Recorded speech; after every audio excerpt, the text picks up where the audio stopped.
वितर्दुरितानि परासुव यद्भद्रं तन्न आसुव। तू सर्वेश सकल सुखदाता शुद्ध स्वरूप विधाता है। उसके कष्ट नष्ट हो जाते जो तेरे ढिंग आता है।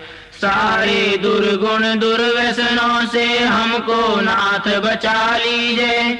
मंगलमय गुण कर्म पदार्थ प्रेम सिंधु हमको दीजिए। ओम हिरण्यगर्भः समवर्तताग्रे भूतस्य जातः पतिरेक आसीत्। सदाधार पृथिवीं द्यामुते मां कस्मै देवाय